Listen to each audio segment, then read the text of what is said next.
Bonjour à tous et bienvenue dans le Grand JT de l'éducation. On commence tout de suite avec les parents. Ils ont un rôle évident à jouer dans la scolarité de leurs enfants. Alors justement, quelle place l'école donne-t-elle aux parents d'élèves? C'est notre question du jour, on en débat dans un instant avec nos invités.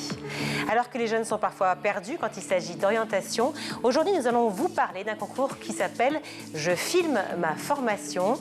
L'occasion pour les établissements et les élèves de faire découvrir les formations qu'ils dispensent ou reçoivent. Ce sera en deuxième partie d'émission. Enfin, ce sera l'heure de Vue à l'étranger avec Michael Dos Santos. Il nous emmènera en Côte d'Ivoire où le gouvernement fait une proposition étonnante et radicale dans le domaine de l'éducation. Mais avant cela, place à l'actualité avec Michael. Bonjour Michael. Bonjour. Alors on commence avec Gérald Darmanin. Le ministre de l'Intérieur était ce matin sur RTL. L'occasion pour lui d'évoquer les problèmes liés à la laïcité à l'école. Il y a une offensive islamiste dans l'école publique française. Gérald Darmanin l'a reconnu ce matin. Le port de tenues religieuses est devenu un problème pour l'éducation nationale. Nous voyons beaucoup, avec le ministre de l'Éducation nationale, de personnes qui essayent de contourner par des habits qui ne sont pas le voile, pour que chacun comprenne ce qui se passe. C'est ce qu'on appelle des abayas, c'est-à-dire des robes longues, ou des camis, c'est-à-dire des pantalons pour les garçons, qui viennent essayer de faire de la provocation, comme à Creil dans les années 90, pour dire, voilà, on dit zut à la laïcité pour ne pas dire autre chose. Et pour Gérald Darmanin, la loi de 2004 sur l'interdiction du port de vêtements ou de signes ostentatoires à l'école doit être appliquée, quitte à employer la manière forte. Avec le ministre de l'Éducation nationale qui a pris hier une instruction, et moi-même j'ai pris au préfet, que j'ai rendu public hier soir avec lui, nous avons rappelé qu'évidemment chaque chef d'établissement doit interdire la venue de ces vêtements religieux, quel que soit le sexe, quel que soit l'âge de ces personnes à l'école et au lycée public. Et je veux dire qu'à chaque fois que ce chef d'établissement fera appel aux forces de l'ordre, comme Julieu Curie à Nanterre, où le préfet et je crois le chef d'établissement sont très courageux, eh ben nous aiderons les chefs d'établissement à faire respecter la laïcité. Aujourd'hui, c'était Mardi Noir, une journée marquée par des grèves dans plusieurs secteurs, notamment dans l'éducation nationale. Alors qu'ont réclamé les principaux syndicats d'enseignants qui ont défilé? Eh ben on va le savoir tout de suite. Et forcément, la priorité, il n'y a pas de surprise, hein. C'est l'augmentation des salaires qui est restée vraiment la principale question qui était évoquée dans ces défilés. Alors du côté de la SNU, IPP, FSU, par exemple, on réclame jusqu'à 300 € nets en plus par mois pour rattraper le retard de la France vis-à-vis des autres pays européens. Mais ce n'est pas l'unique motif du mécontentement des enseignants. Beaucoup de membres de l'éducation nationale ont manifesté pour obtenir de meilleures conditions de travail, soutenir le droit de grève aussi, et donc les salariés de Total, ou encore dénoncer la réforme de la voie professionnelle. Et un point en particulier, c'est le temps de stage en entreprise obligatoire d'au moins 50%. Michael, est-ce que la mobilisation a été importante? Et non, elle a été plutôt faible. Selon l'éducation nationale et des chiffres diffusés ce matin, 5,7% environ des professeurs ont fait la grève sur l'ensemble du territoire. Dans les collèges, c'est un peu plus, 7,5%, 8,7% dans les lycées. Et là où la mobilisation a été le plus forte, c'est dans les lycées professionnels, où ce taux monte à près de 23%. Et la raison de la colère, je l'évoquais à l'instant, c'est cette réforme de la filière professionnelle. On poursuit avec le ras-le-bol du personnel d'un lycée de la ville de Puteaux, en région parisienne. C'est à Julien Volliot, lycée des métiers de l'accueil, de la vente et des services. Le personnel sature. Pas un jour ne passe sans insultes, sans agressions, sans dégradation. Surveillants et professeurs ont donc exercé ce lundi leur droit de retrait suite à des faits graves qui se sont répétés ces dernières semaines. Alors, il y a eu un assistant d'éducation qui a été pris à la gorge par un élève alors qu'il lui demandait de retirer son bonnet. Une surveillante a aussi reçu un coup de poing lorsqu'elle séparait deux élèves, ou encore un professeur a été menacé physiquement par un élève qui tentait de mettre le feu à sa table de classe. Le personnel dénonce le manque de moyens et d'effectifs qui fait régner un climat d'impunité. Il réclame donc la création de plusieurs postes. Surtout pour un lycée des métiers de l'accueil. Oui, de l'accueil. Oui, c'est vrai que c'est assez étonnant. Enfin, l'éducation sexuelle à l'école est une question primordiale pour le ministre Pap Ndiaye. Mais comment s'effectue justement son apprentissage? nos confrères d'RTL s'y sont intéressés de plus près, Mickaël. Oui, RTL qui a accueilli Papa Ndiaye ce dimanche sur l'antenne. Et l'enseignement commence dès le CP. On l'a appris dès le CP, on apprend l'éducation sexuelle à l'école. Alors pour les plus petits, pas question forcément d'évoquer des choses explicites. On va plutôt parler de l'égalité filles-garçons ou encore déconstruire les stéréotypes et les préjugés. À partir du CM1, on commence là à parler du corps, des questions d'hygiène. Et puis vient ensuite le collège. Là, on évoque la biologie, la puberté, l'éveil de la sexualité. 4e, 3e, on avance encore un peu plus. La transmission de la vie, la contraception ou encore les maladies sexuellement transmissibles. Alors bien sûr, il ne s'agit là que de grandes lignes. Il y a d'autres sujets qui sont évoqués, fort heureusement, comme l'orientation sexuelle, les risques des réseaux sociaux, la pornographie ou encore les violences sexistes. Cela se fait toujours, et ça c'est très important, de manière anonyme. Jamais un cas personnel, le cas d'un élève n'est évoqué en classe. Du moins, j'ai envie de vous dire, quand ces cours sont donnés, puisque selon une récente enquête, seuls 10% des établissements proposent des cours d'éducation à la sexualité, et ce, malgré une obligation légale. Merci Mickaël. Alors quel est le rôle des parents dans la scolarité de leurs enfants? On en parle tout de suite, c'est la question du jour. Pour en parler, je suis ravie d'accueillir Agnès Marion. Bonjour. Bonjour. Merci d'être avec nous. Merci de votre invitation. Vous êtes la porte-parole de la campagne Protégeons nos enfants qui a été lancée à l'initiative du parti Reconquête d'Éric Zemmour. Alors justement, protégeons, évidemment, ça on veut tous pour nos enfants, mais protégeons de qui et de quoi? Alors écoutez, on a fondé cette campagne sur le constat qu'il y avait beaucoup d'intrusions dans l'école idéologique. Et on est très très loin, vous savez, de ce propos de Jean Zay, alors qui était un ministre de l'Éducation du Front Populaire, qui disait que l'école devait être ce sanctuaire où les querelles des hommes ne rentrent pas. Et aujourd'hui, c'est tout à fait faux, parce que l'école est attaquée par l'idéologie LGBT, par l'idéologie woke. Et puis, il y a également une poussée islamique dans l'école, dont on parle beaucoup aujourd'hui, qui est vraiment au centre du débat, et qu'il est important pour nous de porter sur le devant de la scène avec la parole des parents et les anecdotes des parents qui sont... Alors, on pourrait les prendre comme des anecdotes, mais mises bout à bout, en fait, ça devient un constat extrêmement sévère sur ce qui se passe dans l'école de nos enfants. Alors justement, idéologie woke, parlons-en déjà point par point. Woke venant de qui? Parce que forcément, quand vous parlez de woke, de wokisme, ça nous fait penser au ministre Papa Ndiaye, qui a été beaucoup critiqué à ce sujet. Est-ce que c'est par rapport à lui, en fait, que vous faites cette critique-là? Alors oui, vous avez raison de rappeler qu'on a un ministre qui a pris... Non, je ne le dis pas. Je dis qu'il a été critiqué. Moi, je n'ai pas l'avis. Critiqué, mais il a pris il a eu des prises de position qui, effectivement, s'inscrivaient tout à fait dans la droite ligne de l'idéologie woke. Je ne dis pas que c'est des propos qu'il a réitérés depuis qu'il a été nommé ministre, quoique je crois qu'il a fait un déplacement à l'étranger où il parlait quand même en qualité de ministre et il a eu des propos qui sont tout à fait wokistes.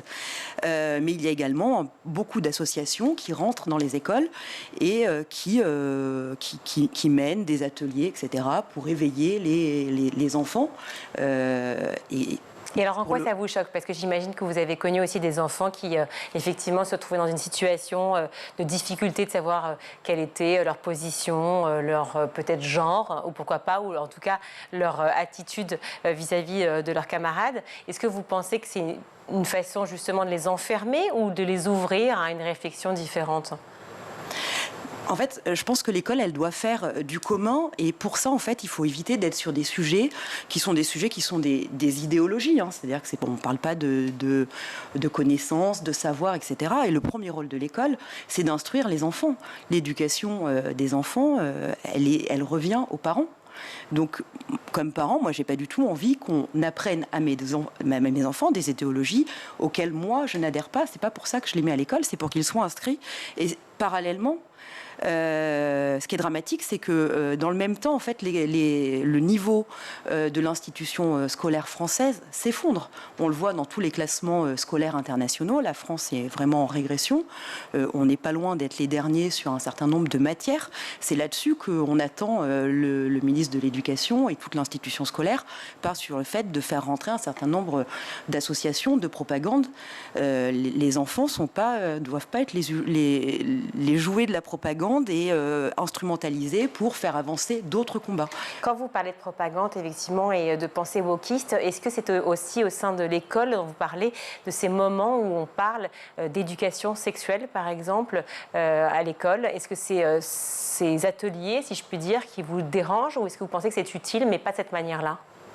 Alors, je pense que parler de la sexualité, et notamment, il y a tout un... Du rapport au corps. Biologie, il n'y a absolument aucun problème. Alors, en plus, pour tout vous dire, on est confronté à un double problème, parce que vous avez des ateliers qui sont des ateliers extrêmement intrusifs dans l'intimité de l'enfant. C'est quelque chose qui est... Comme quoi, par exemple? Par exemple, des ateliers LGBT, des spectacles. Alors, il y a eu un cirque queer dans je ne sais plus quel établissement pour des CM2, etc. Donc, la sexualité des enfants, c'est quelque chose qui doit être protégé. Il faut les laisser aller à leur rythme. D'autant que ce sont deux choses différentes, la sexualité et le genre. Absolument. Mais voilà, vous voyez, en fait, parfois on les met face à des questionnements qu'ils n'ont peut-être pas envie d'avoir. C'est pas le moment où ils ont envie de les avoir. Ils sont pas mûrs pour ça. Donc il y a cet aspect-là. Et à côté de ça, vous avez, parce que je vous parlais également de poussée islamiste à l'école, vous avez des professeurs de SVT qui nous racontent qu'ils ne peuvent plus faire la reproduction humaine, tout simplement, c'est-à-dire le volet scientifique, parce qu'ils ont des enfants qui refusent d'en entendre parler. Parce qu'en fait, ils sont radicalisés et que donc on ne peut pas parler des relations sexuelles, des relations hommes-femmes, etc. Donc en fait, on est pris dans une sorte de, vous voyez, d'étau entre à la fois des associations LGBT, etc., qui imposent aux enfants des interrogations sur leur sexualité, et à côté de ça, des parents d'enfants qui, eux, refusent absolument d'aborder la sexualité, même vue sous son principe biologique. On a reçu beaucoup, en fait, de professeurs, de membres de l'Éducation nationale qui sont aussi, comme vous, choqués de voir, notamment les professeurs d'histoire-géographie, de voir à quel point ils ne peuvent plus, dans certaines classes et dans certains lycées, heureusement ce n'est pas partout, mais ils ne peuvent plus enseigner certaines périodes de l'histoire, par exemple. Karine Azopardi, journaliste à France Télévisions, a publié un livre avec un enseignant qui est resté dans l'anonymat, qui s'appelle « Ces petits renoncements qui tuent ». Elle est venue ici aussi nous en parler. Donc c'est une situation qui effectivement est réelle, qui heureusement, certes, reste encore une fois pas partout. Mais ça, est-ce que vous avez pu en parler avec les chefs d'établissement de votre côté, car avoir monté finalement ce collectif de parents, pourquoi? C'est-à-dire que vous ne vous sentez pas entendu? Vous avez l'impression que les professeurs sont eux-mêmes démunis? Alors d'abord, en fait, je voudrais un petit peu corriger ce que vous dites, c'est-à-dire que vous avez raison de dire que c'est pas partout. Il y a des endroits où c'est évidemment plus prégnant. Cela dit, moi, quand je lis les témoignages que nous recevons, parce qu'aujourd'hui, nous avons plus de 30 000 parents vigilants, nous avons reçu des milliers de témoignages, et quand on les analyse, on se rend compte qu'on aurait tendance à dire que tout ce qui touche à la liberté d'expression, à la laïcité, etc., ça concerne globalement le collège et le lycée, et l'histoire-géographie, en fait, pour faire simple. La réalité, c'est que ces poussées islamistes, elles vont beaucoup plus loin, puisque ça touche même les petites classes, où vous avez, par exemple, un enseignant de primaire qui nous expliquait qu'en fait, il ne peut plus situer 2019 ou 2022, peu importe, par rapport à la naissance du Christ, parce qu'en fait, il a des enfants qui se bouchent les oreilles. Parce qu'en fait, ils ont l'impression qu'on les agresse, qu'on dit un gros mot, etc. Donc, on en arrive là. C'est un parent d'élève qui nous expliquait qu'en fait, quand on a l'habitude de mettre une croix, vous savez, la date de mort, on met une croix. Ah ben non, on ne peut pas mettre une croix. C'est devenu... voilà. Donc, vous voyez, en fait, ça touche pas simplement les grandes classes, et ça touche pas simplement l'histoire-géographie. Je vous parlais des cours de biologie.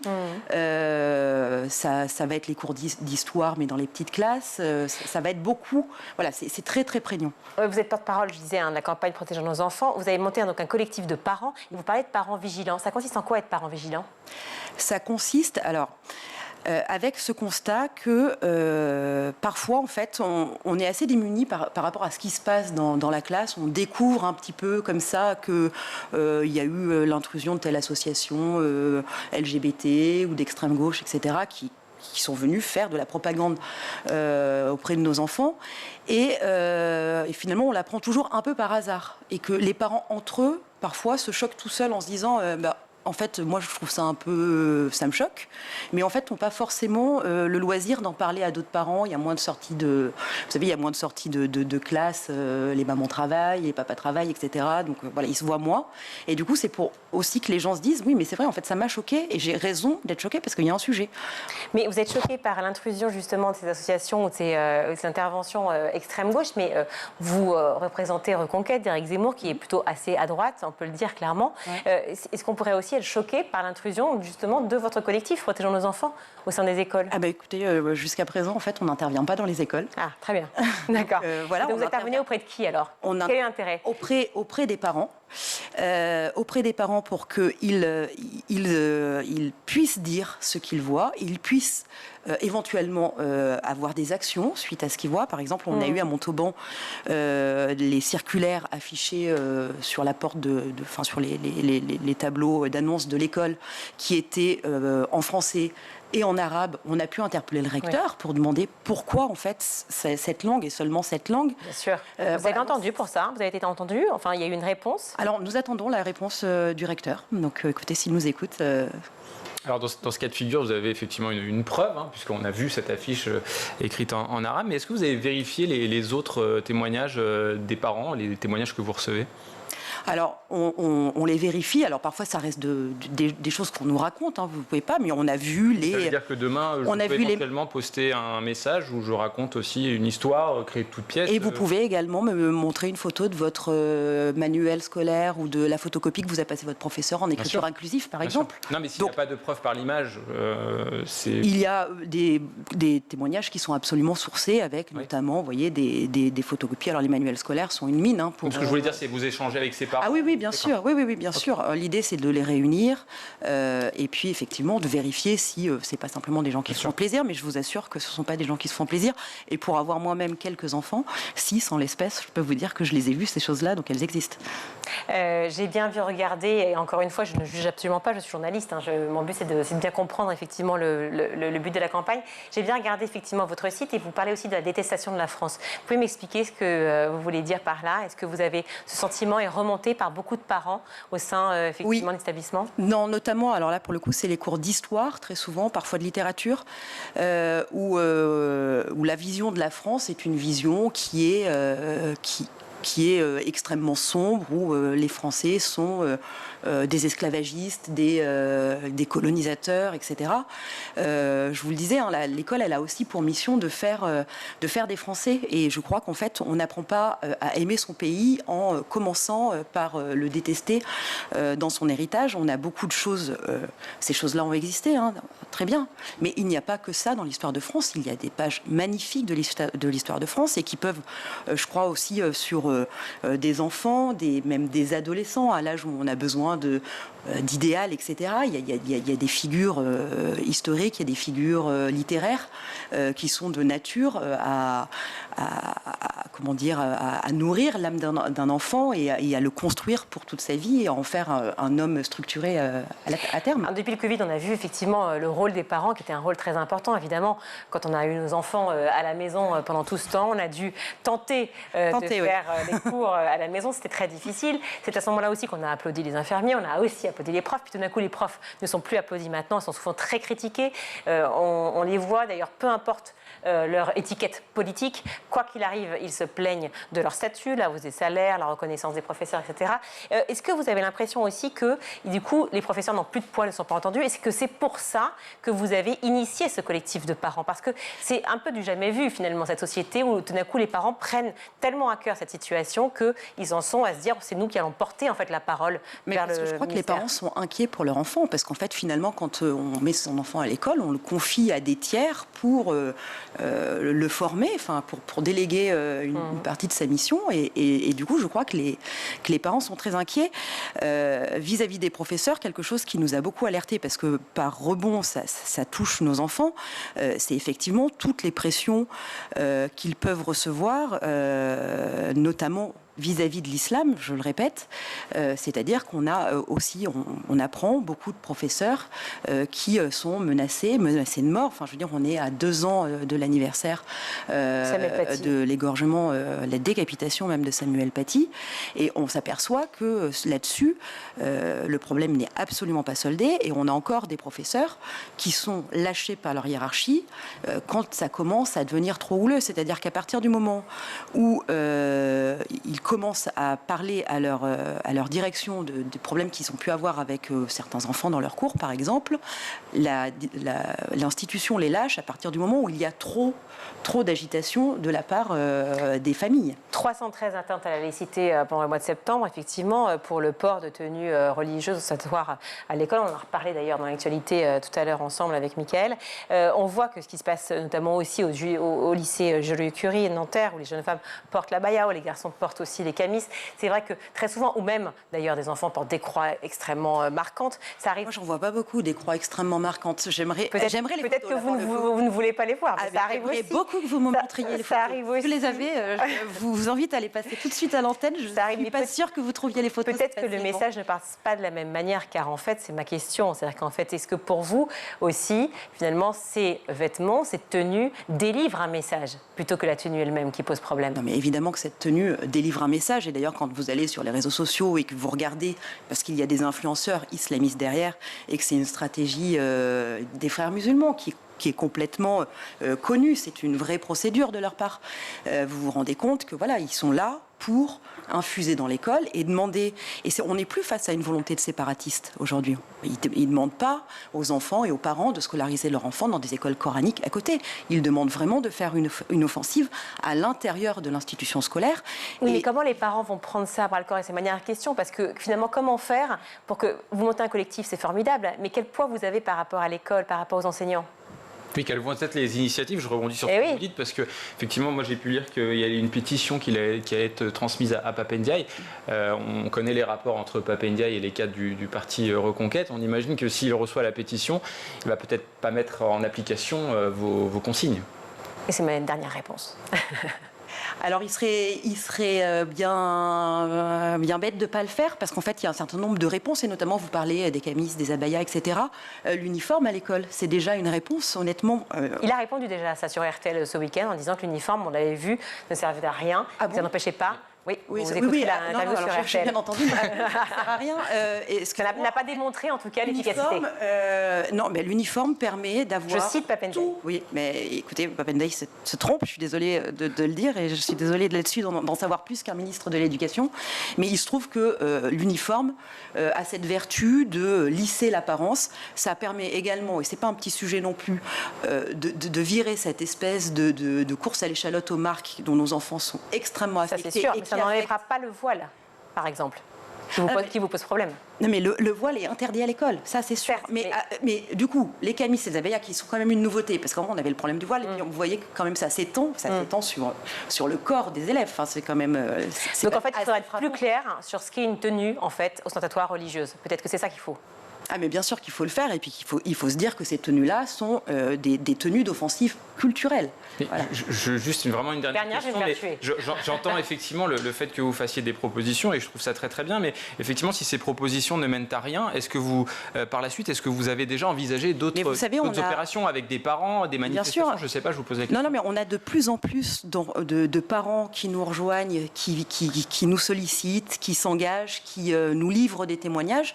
Et vous savez, en fait, les parents d'enfants scolarisés, ça représente beaucoup de monde en France. Donc le jour où tout le monde en aura ras-le-bol, parce qu'en fait il a peur pour son enfant, parce qu'il trouve que la qualité des enseignements ne cesse de s'effondrer, et parce que la propagande que subissent leurs enfants devient vraiment trop virulente et caricaturale, et pour la faire simple, de gauche, peut-être que tous ces parents-là descendront dans la rue, manifesteront, et qu'à ce moment-là, le ministre de l'Éducation devra les écouter. Merci beaucoup Agnès Marion d'avoir été avec nous. Je rappelle que vous êtes porte-parole de la campagne Protégeons nos enfants, lancée à l'initiative du parti Reconquête d'Éric Zemmour. Campagne qui démarre là, qui est pendant combien de temps? Dites-moi. Qui a démarré en septembre et qui n'a pas vocation à s'arrêter. Très bien, le message est clair. On marque une courte pause et on se retrouve.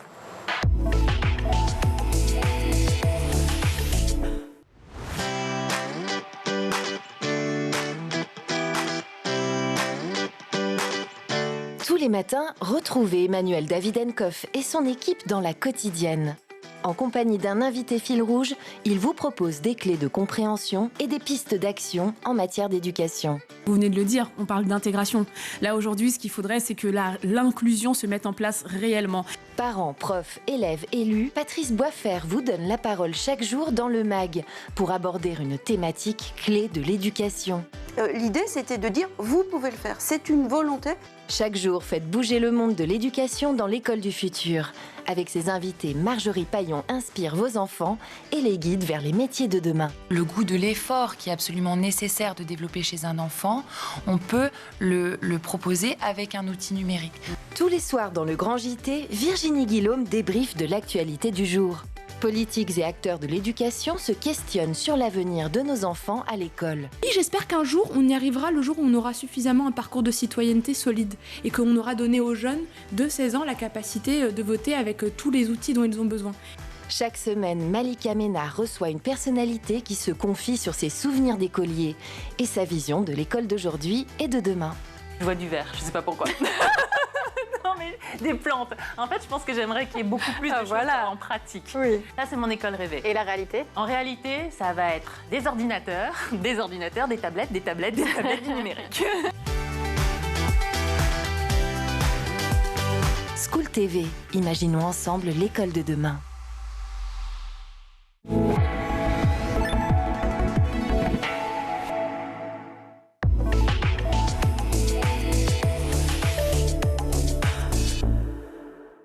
De retour dans le Grand JT d'éducation, on est ravis d'accueillir Anne Fournier. Vous êtes présidente du concours Je filme ma formation.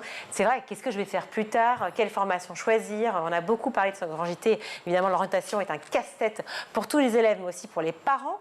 Et un concours vidéo propose de découvrir différentes formations pour aider justement les élèves à s'orienter le mieux possible. Ça s'appelle Je filme ma formation. Alors, racontez-moi comment ça se passe. Alors, ça se passe de la manière suivante. Donc, les élèves qui suivent une formation sont tout bêtement invités à réaliser une vidéo de 3 minutes sur la formation qu'ils sont en train de suivre. L'objectif, c'est de créer une méga base de données vidéo, ce qui est en cours, sur quasiment toutes les formations qui existent, afin d'aider tous les jeunes, par exemple au collège et au lycée, à se projeter et en savoir plus sur les différentes formations qui existent, en complément de la formation institutionnelle, officielle, voire papier ou site internet. L'idée, c'est que dans ce concept, les jeunes s'adressent aux jeunes. C'est ça, c'est vraiment de pouvoir comprendre ce qu'est un métier, ce qu'est une formation. Donc en fait, il s'agit aussi de mettre en valeur l'établissement dans lequel est fait la formation, de raconter comment ça fonctionne, comment ça marche. Voilà, comment ça fonctionne, comment ça marche, quelles sont les relations par exemple avec les entreprises, quels sont les débouchés de la formation, car ça c'est vraiment essentiel. Aujourd'hui, on le voit, hein, il faut accentuer l'information sur les métiers en tension et donc les formations qui y mènent. Mais de toute façon, on parle quasiment de tous les métiers, hein, car tous les métiers recrutent, toutes les entreprises ont un mal fou à trouver des profils, que ce soit dans l'industrie, dans l'hôtellerie-restauration. Si vous pouvez faire quelque chose dans l'enseignement, ce serait formidable. Parce qu'il y a une grosse pénurie. Mais exactement, nous avons une catégorie, devenir enseignant, dans Je filme ma formation, absolument. Oui, oui, tout à fait. Et alors, on parle beaucoup des métiers qui seront en 2035 ou 2040, qui ne sont absolument pas présents aujourd'hui. À peu près 85% des métiers en fait, actuels ou presque n'existeront plus. Enfin, voilà. Est-ce que c'est aussi une formation qui est dans ces métiers du numérique très présente? Oui, oui, tout à fait. Enfin, alors, vidéos de formation plutôt. Oui, oui, absolument. Alors chacun y va de son petit pourcentage. Objectivement, en fait, on n'en sait rien. Hein. Certains disent 40, certains disent 70. Enfin bon. On espère que le métier de journaliste existera. Oui, encore, voilà, hein. exactement. Mais non, mais ce qui est intéressant, c'est que les compétences existeront toujours. Au-delà des métiers, des formations, les compétences. Et par exemple, dans votre domaine, par exemple, c'est en effet le numérique de plus en plus. C'est la communication, les soft skills, etc. Donc voilà. Mais en revanche, il est évident que tout ce qui est numérique est fondamental, on le voit bien, il faut qu'on assure notre transition énergétique, notre souveraineté industrielle, et tout ça, cela passe par des métiers, des formations, c'est vrai, plutôt numériques. Alors, ça peut paraître comme ça, un peu rigolo et facile de faire une vidéo de 3 minutes, mais ça ne l'est pas, et nous, on le sait. Donc, comment ils s'y prennent, justement, ces jeunes? Parce qu'ils ont entre eux, c'est ça, je ne sais plus, 14 ou 15 et 25 ans? Oui, voilà, exactement. Alors, deux choses. D'une part, nativement, ils sont assez doués, on va dire. Hein. Nativement, ils sont assez doués.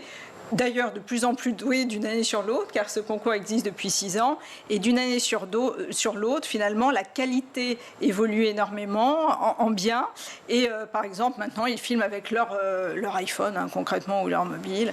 Il suffit juste d'ajouter une petite prise son, et objectivement, ils font des vidéos, mais magnifiques, tant sur le message, sur le fond et que sur la forme.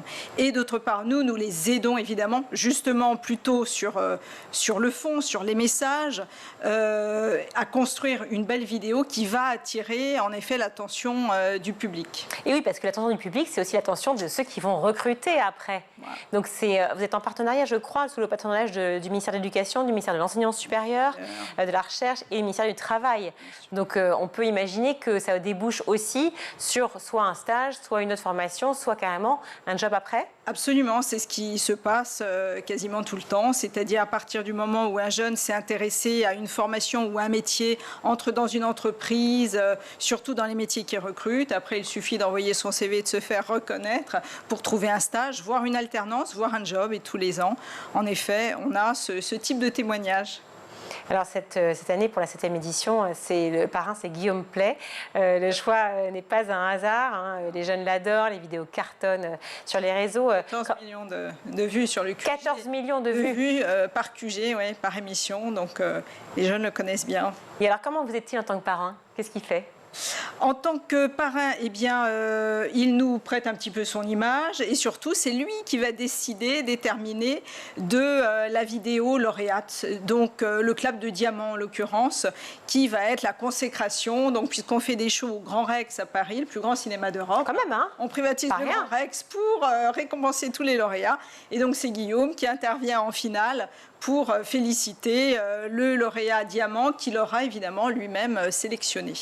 Et que gagne le grand gagnant? Alors le grand gagnant gagne une caméra, un studio avec des lumières, bon pas aussi impressionnantes qu'ici, mais un mini studio qui lui permettra à nouveau de réaliser d'autres vidéos. Je voulais juste rebondir, tout à l'heure vous parliez de la voie officielle, la voie concernant l'orientation, c'est vrai qu'on y est tous confrontés, ou on y était du moins, on est un peu plus vieux maintenant.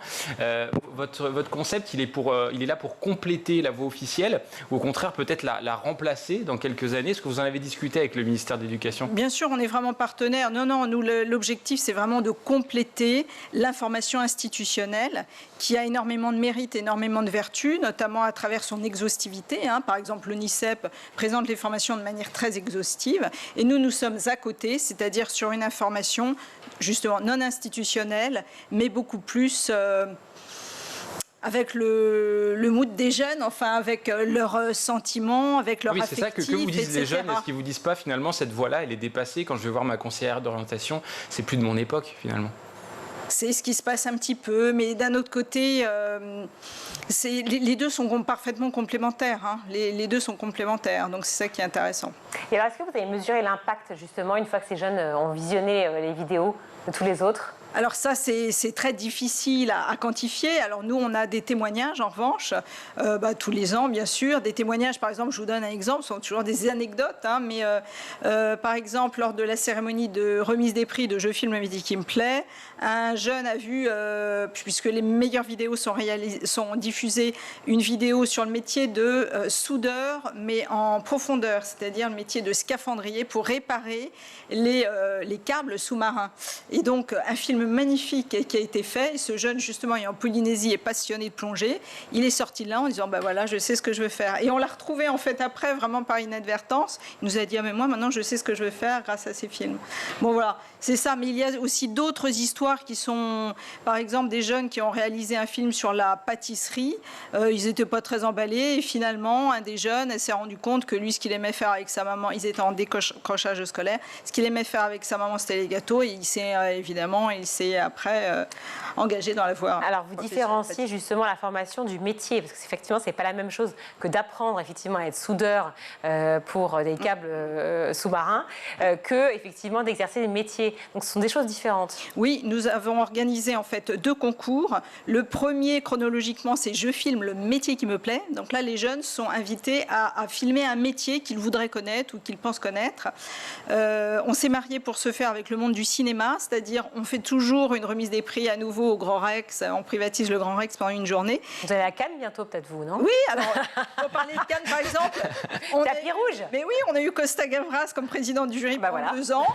Tout simplement. Et on fait toujours les remises de prix pendant le Festival de Cannes, car c'est le Festival de Cannes des jeunes. Voyez. Et il ne pouvait pas revenir, car le festival lui consacrait une rétrospective sur toute sa carrière. Il nous a dit, c'est pas grave, je vais en parler sur les marches. Et voilà, ça nous a fait une pub d'enfer. C'est peut-être là où on a commencé à décoller, d'ailleurs.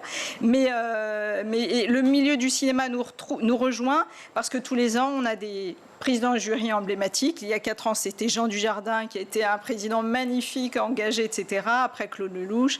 L'année dernière, Danny Boone. L'année d'avant, Jean Reno. Et cette année, c'est Géraldine Nakache, une fille, une femme. Ah là là, mais je veux venir, moi. Bah écoutez, vous êtes bienvenue. C'est trop sympa. Donc ça, c'est le 25 mai à 14h. Je note. À 14h, on sera en pleine émission. Bon, il ne faut pas décoller. Je viendrai. Le 23 mars, mais oui, venez. C'est vraiment à voir toute cette énergie des jeunes qui sont vraiment ravis d'avoir fait des vidéos, de les voir.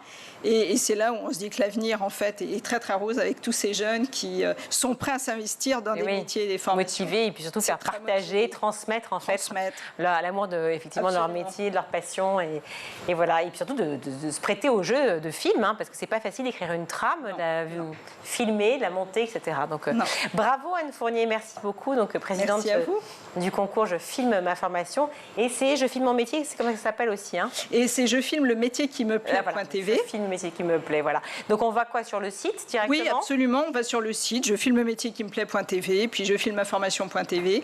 Et toutes les vidéos réalisées par les jeunes sont donc sur la plateforme d'aide à l'orientation parcoursmétier.tv. Et pour ceux qui veulent le faire, c'est quoi l'échéance? Alors, les candidatures sont attendues pour le 10 janvier. Donc après les vacances de Noël. Et les vidéos, ils ont encore le temps. Pour la formation, c'est le 10 février. Et pour le métier, c'est le 17 mars. Ok, je crois qu'on a tout noté. Merci 1000 fois. Merci infiniment. Merci beaucoup. C'est à vous, chère Mika.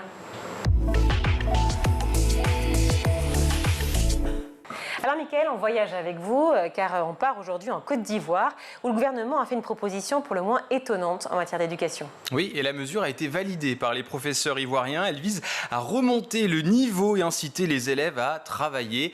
Tous les collégiens et les lycéens avec une moyenne inférieure à 8,5 sur 20 seront exclus de la filière générale. Ils pourront néanmoins rejoindre la filière technique et professionnelle. Alors le principal problème, c'est qu'il n'y a pas assez d'établissements professionnels ou techniques selon de nombreux syndicats et forcément les conséquences pourraient être dramatiques. Des ados pourraient être exclus du système scolaire, se retrouver à la rue et donc basculer dans la délinquance. On les appelle les microbes, ces jeunes qui se retrouvent dans la rue en Côte d'Ivoire. Et ce n'est pas tout. La mesure pourrait également faciliter la corruption des professeurs. Les parents seraient amenés à payer ces professeurs pour essayer que leurs enfants obtiennent au moins 8,5 sur 20 pour rester dans la filière générale. En tout cas, en réalité, et toujours d'après les syndicats, la mesure viserait surtout à soulager un système scolaire qui est chaotique, défaillant. Entre autres, il y a une pénurie très importante de professeurs et puis surtout des classes surchargées. On parle de 60 à 80 élèves par classe. C'est juste improbable. Oui, puis c'est une façon encore de tirer la filière pro vers le bas. Alors, qu'en pensent les parents d'élèves, justement? Alors, il y a deux sons de cloche. Il y a d'abord ceux qui sont en colère et qui trouvent cette décision totalement injuste. Comment expliquer aux enfants que l'école est obligatoire, nécessaire, et de l'autre côté, de les virer dès la moindre difficulté. D'autres pensent en revanche que la mesure peut être utile pour remettre des élèves et des enfants au travail et surtout responsabiliser les parents qui seraient négligents. Cet avis, le dernier, c'est aussi celui du gouvernement ivoirien. Pour lui, il s'agit d'une décision radicale, certes, mais qui va permettre d'atteindre l'excellence. C'est assez inédit, il faut le dire, puisque à ma connaissance, il n'y a aucun autre pays dans le monde qui a pris cette décision-là. Alors, on peut en profiter peut-être justement pour vous demander quels sont les systèmes de notation dans le monde. Oui, il y en a beaucoup, très différents, et c'est parfois très, très étonnant. Accrochez-vous à Virginie chez vous à la maison, puisqu'il y en a plusieurs. Alors, on commence par les chiffres. Voilà, le système de notation à chiffres, comme en France. Et il y a quelques différences quand même. En Corée du Sud, par exemple, et au Québec, on note avec des chiffres, mais sur 100. Voilà, ça c'est pour commencer. Au Danemark, cela va de 12 à -2. On peut avoir une note négative. Et puis en Allemagne, il y a aussi une notation de 1 à 6, sauf que le 6 est la pire note. Voilà, donc c'est un système inversé. On poursuit aussi avec les pays où là c'est plutôt original. En Finlande, on a le droit à des couleurs pour les plus petits et des appréciations pour les plus grands. En Irlande, on doit intégrer une auto-évaluation des élèves. C'est-à-dire que les élèves se notent eux-mêmes et une partie de leurs sentiments, en tout cas, se reflète dans cette note. Et elle est prise en compte. Et elle est prise en compte, effectivement, par les professeurs. Il y a aussi l'Angleterre, où là, on colle des petits stickers aux petits, avec un well done, ça veut dire bien joué pour les bilingues, pas comme moi en tout cas. Et puis la Suède, voilà, le pays scandinave, vous savez, qui est toujours un peu à la pointe, pays scandinave où aucune note n'est attribuée avant 12 ans. On considère que l'enfant n'est pas assez mature pour subir ce genre d'évaluation et le classement des élèves, par exemple de 1 à 20, est formellement interdit et c'est légal. C'est prévu par une loi, vous ne pouvez pas classer les élèves. Est-ce que la France compte changer son système de notation ? Alors pour l'instant, a priori, non. On a déjà essayé en 2016. La France avait tenté de se défaire de ce système de notation que l'on connaît tous, de 1 à 10 ou de 1 à 20. Il était jugé beaucoup trop décourageant et augmentait le manque de confiance en soi des élèves. Il a finalement été maintenu, faute de mieux. Dites-nous en tout cas à la maison ce que vous pensez de tous ces systèmes de notation. J'en ai même oublié un, c'est celui des États-Unis. Vous savez, avec les fameuses lettres. De A à F, le A étant la meilleure lettre, la meilleure note. Et puis, dites-nous, Virginie aussi, quel système vous préférez, pourquoi pas ? Je sais pas, moi je suis tellement habituée au système français avec la notation sur 20 que je dois avouer que... Mais j'aime bien les systèmes des pays nordiques, les appréciations. Mais les petits stickers, c'est mignon aussi, pour les enfants. Oui, les petits stickers, voilà, well done. Je vais vous mettre un petit sticker. Voilà. Si je réussis ma chronique. C'est quoi ? Si vous réussissez, c'est quoi alors, du coup, le meilleur sticker ? Ah, ma couleur préférée, pourquoi pas ? Voilà, un petit sticker de couleur bleue. D'accord, très bien. Mais vous avez un bleu, alors bravo. C'était Michael Dos Santos avec son bleu. C'est l'heure de Souvenirs d'écoliers avec Malika Ménard. Et cette semaine, son invité est Aria Crescendo. Si on te demande un souvenir d'écolier bien précis. Bien précis.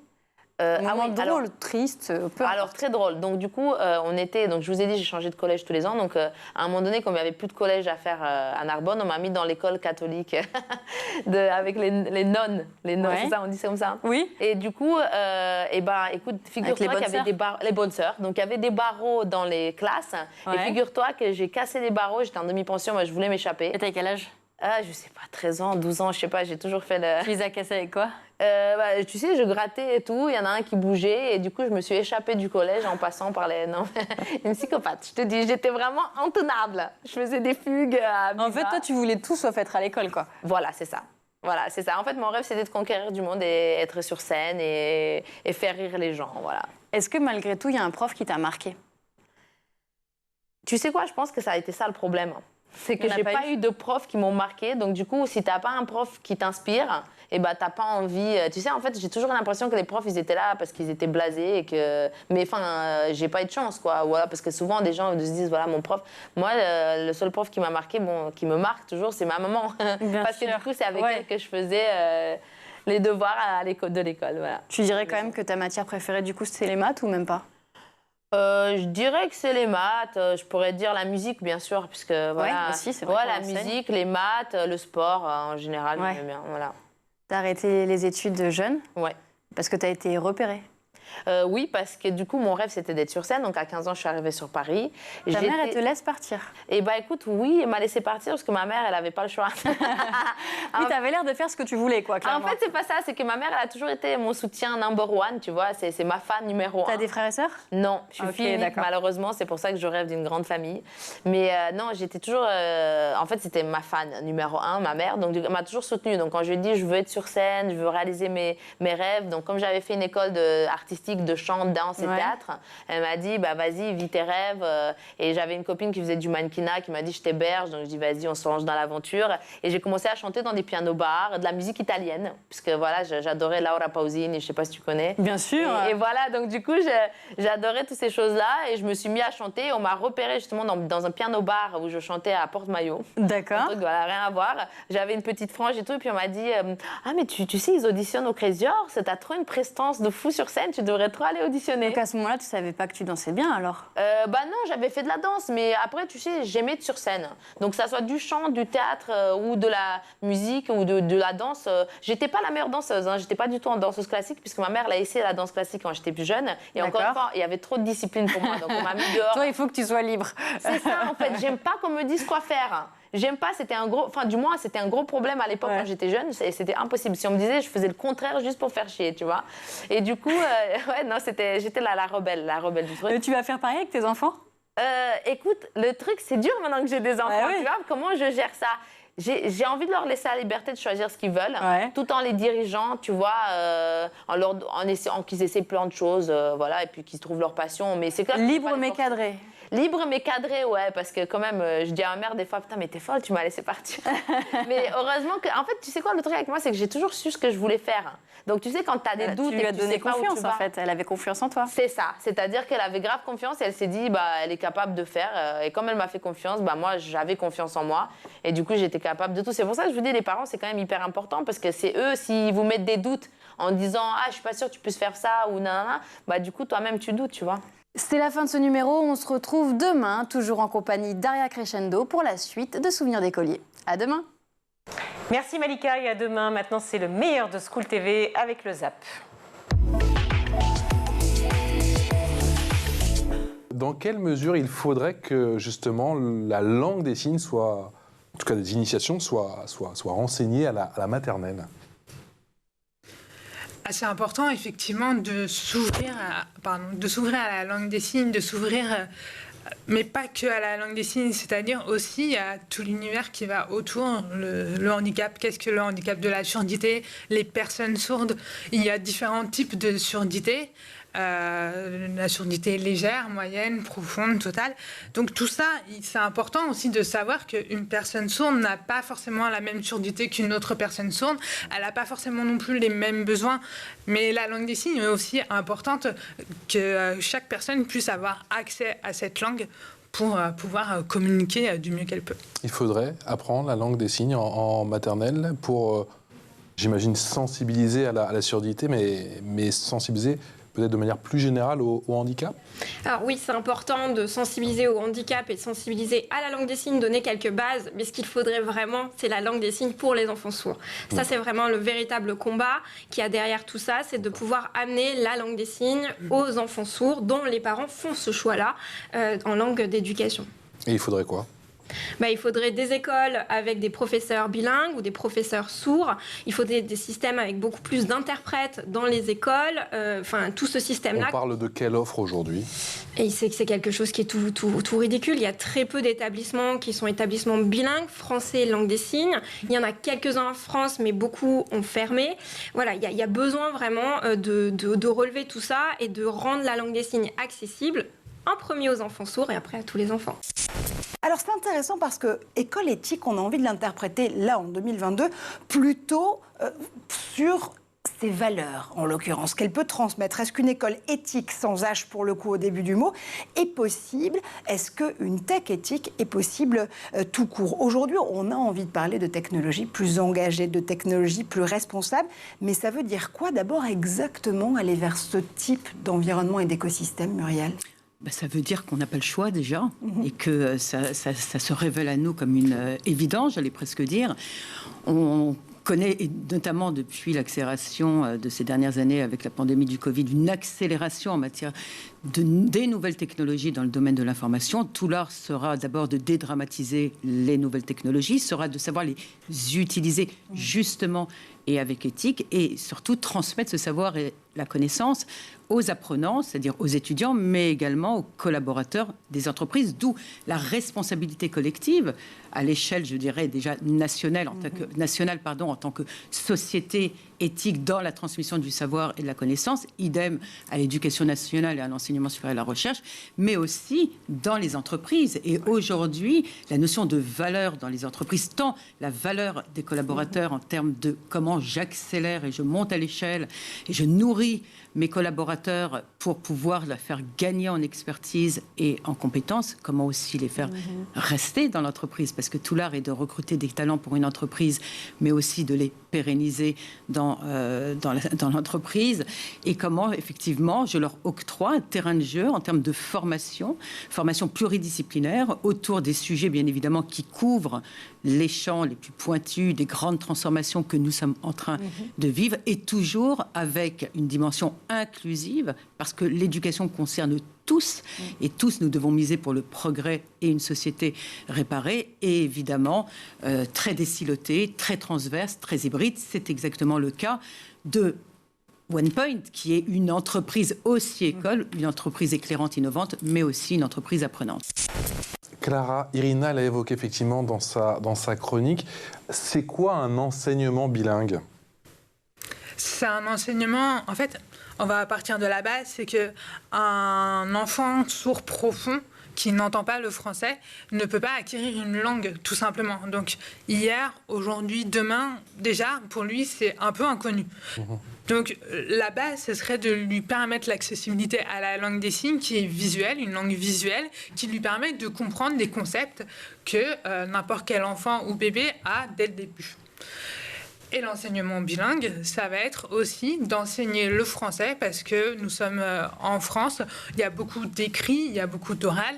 Donc permettre de passer de la langue des signes peut ensuite passer à une autre langue, parce qu'il a acquis une langue de départ. Quelle est l'importance, Marie, de l'apprentissage de la langue bilingue ?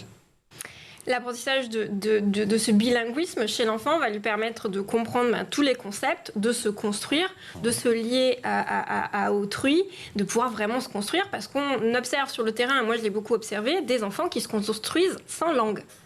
Donc c'est important de ramener l'essentiel, c'est ce bilinguisme auprès des enfants sourds, et après effectivement de l'ouvrir aux autres enfants, c'est dans un second temps, mais en tout premier les enfants sourds. Une tech engagée, une tech responsable, on n'a pas le choix. Frédéric, quand on dit qu'on n'a pas le choix, c'est aussi prendre conscience des externalités, des technologies auxquelles vous formez vos étudiants et vos étudiantes, les secteurs dans lesquels ils vont à terme justement pouvoir déployer tous leurs talents au pluriel. Être conscient du fait que parfois, oui, la tech ne fait pas forcément sens pour le bien commun, ça permet de pouvoir justement mieux l'intégrer pour enlever ces externalités, travailler dessus, se dire qu'on peut avoir enfin une technologie engagée pour tenter en tout cas d'aller vers un mieux, si ce n'est technologique, en tout cas sociétal et environnemental. Alors à l'école éthique, il y a une chose à laquelle on croit, c'est que la tech fait partie des solutions pour résoudre les grands défis qui sont les nôtres. Les grands défis environnementaux, les grands défis de société, de mixité, de diversité, d'inclusion, les grands défis économiques et les grands défis sanitaires aussi. La tech fait partie des solutions. Ça, c'est notre point de départ. Alors, on parle de l'école de la tech éthique, effectivement, mais on va surtout parler de la responsabilité de ceux qui ont le pouvoir, à travers leurs compétences, de déployer des solutions digitales. Et nous, on présente à nos étudiants à la fois la responsabilité qu'ils ont et la capacité qu'ils ont à avoir un impact, positif ou négatif, sur le monde autour d'eux. La tech, elle n'est pas bonne ou mauvaise. La tech, elle est ce qu'on en fait. Alors, le premier jour, quand les étudiants rentrent dans l'amphi, on a deux grands portraits. Le premier, c'est Dark Vador. Alors évidemment, Dark Vador, ils le reconnaissent tous. Et puis le deuxième, ils le reconnaissent un petit peu moins bien, c'est Montaigne. Et alors on les accompagne sur un chemin et on leur explique que Montaigne, finalement, c'est un type qui, il y a quelques années, a dit que les sciences, c'était plutôt cool, que le progrès était au service du bien commun et faisait avancer l'humanité. Et donc nous, on leur dit qu'en venant dans cette école, l'école éthique, on va leur permettre de dompter la tech pour la mettre au service du bien commun. Et aujourd'hui, c'est pas juste dans l'informatique et la technologie. En réalité, la tech, c'est pas un secteur. La tech, elle touche tous les secteurs. Ce que vous faites aujourd'hui lorsque vous développez des solutions digitales, que ce soit en étant étudiant à l'école éthique ou professionnel chez OnePoint, ce que vous faites en développant des solutions digitales a un impact sur tout l'environnement et tout le monde autour de vous, avec une technologie qui accélère, avec des innovations qui, dans les 5 prochaines années, vont accélérer probablement beaucoup plus vite qu'elles ne l'ont fait dans les 10 dernières.